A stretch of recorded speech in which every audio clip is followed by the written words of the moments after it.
first of all, welcome.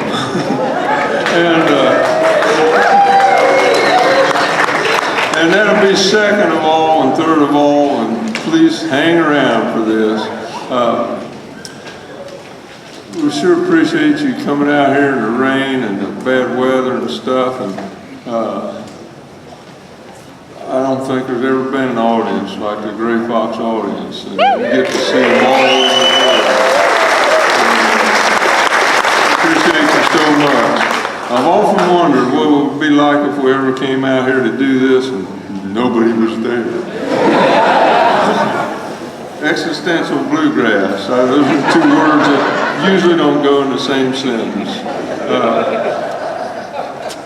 Brian started. We played at several festivals with. Well, I'll start at the beginning. Back when I was a younger redneck, the United States government had this idea that what they wanted to do was get the hillbillies from down in the slums of Appalachia who had made it out of there and form a band of them to go back down into the slums of Appalachia and play hillbilly music for the people still trapped there. And so they did it. They brought us out to Washington, D.C., put us together, and made their first mistake. And there were some wonderful people in this group, people like Don Stover from back in the Winterhawk days, and Hazel Dickens, Lois Short, two fine, wonderful old-time players named Clint Howard and Fred Price. And they got us together out there, and then they said, what we want you to do is practice. And it was like herding cats. There was nobody in the group that knew what we were actually that involved. And so, without much practice, although we told them we had, they took us down to the first place was Boone County, North Carolina, and put us in a big tobacco barn to play music. And nobody came. And so, here's where the plot begins to sicken. You might not know this, but the government doesn't always want to give up on a bad idea.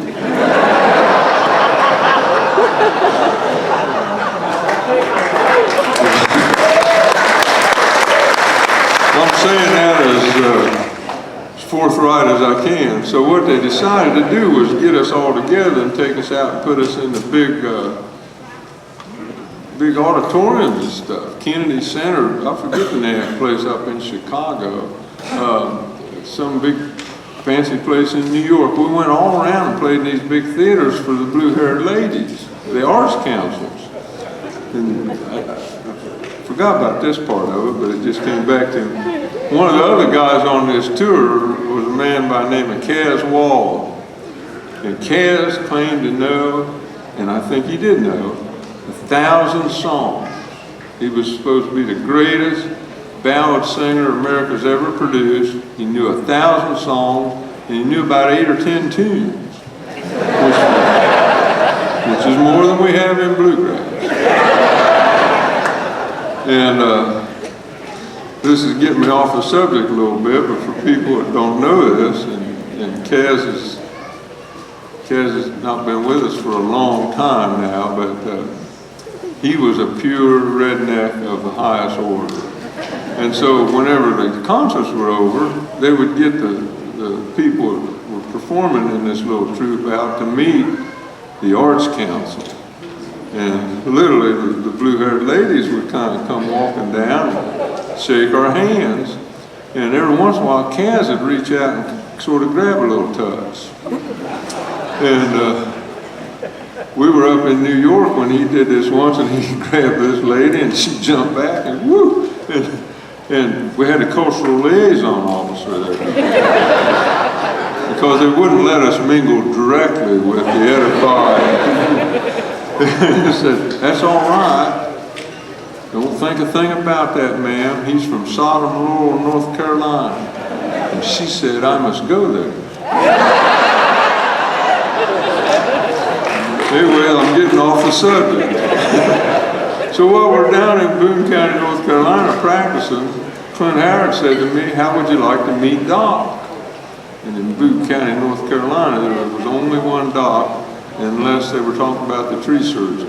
And so, sure enough, we got in Fred Price's truck and drove down Fred Price Road and pulled in Doc Watson's driveway. And not only, now I can tell you where you can prove this, because I told this for years and I quit because people didn't believe it. But the high priestess of the magazine Bluegrass Unlimited is at this festival, and so if you don't believe what I'm about to tell you, you ask her, because somebody that day took a picture. When we drove in the driveway at Doc Watson's house, Doc was up on the roof adjusting the TV in.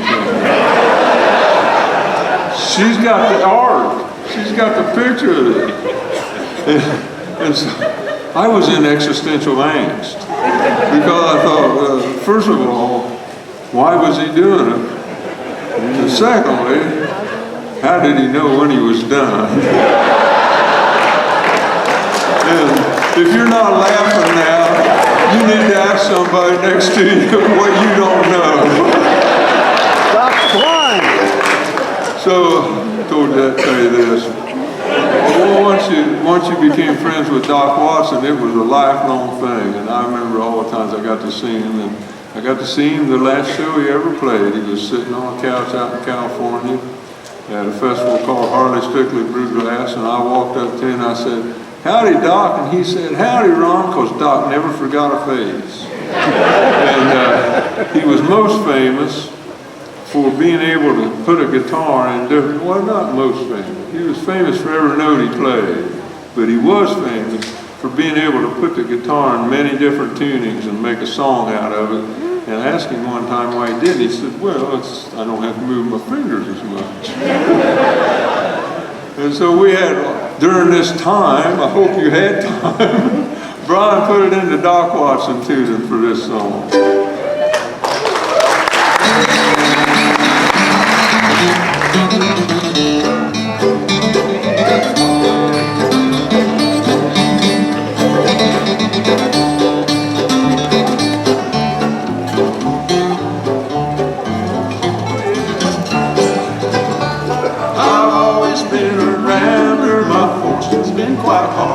I've always loved the women, drank whiskey and played cards.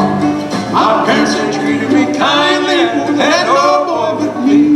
My mind was bent on rambling, at home I couldn't agree. Well, there was a wealthy farmer who lived in the country by.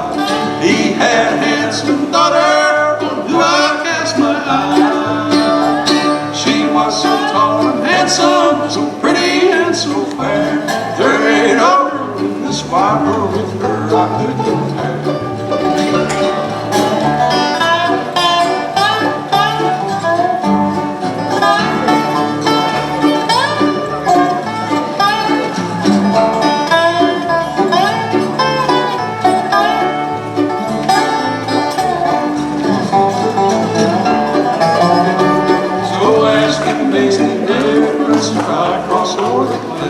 She said it'd make no difference, I'd return again. She said that she'd prove true to me till I proved unkind. So we kissed, shook hands, and parted, and left that girl behind. I left from North Carolina to Mary, and I did go. I went on to Johnson City, wanna see this wide world, where the working money was plentiful and the women that treated me kind. But the only object of my heart was the girl I left behind.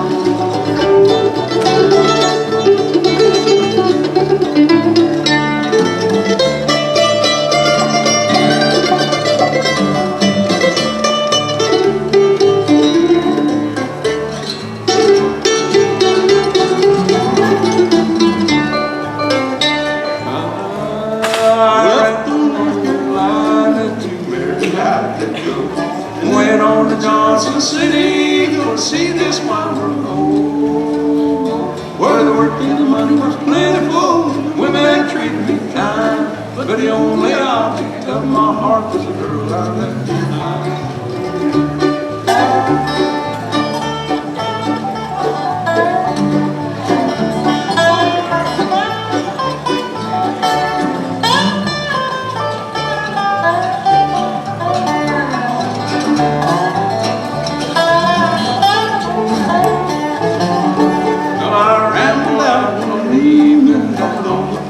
Square.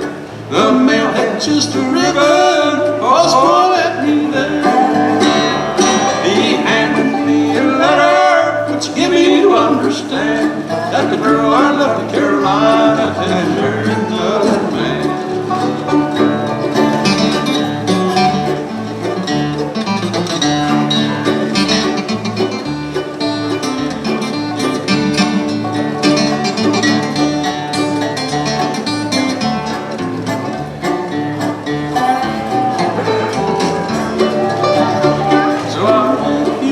Further, and I found out it was true. My heart was filled with tumult.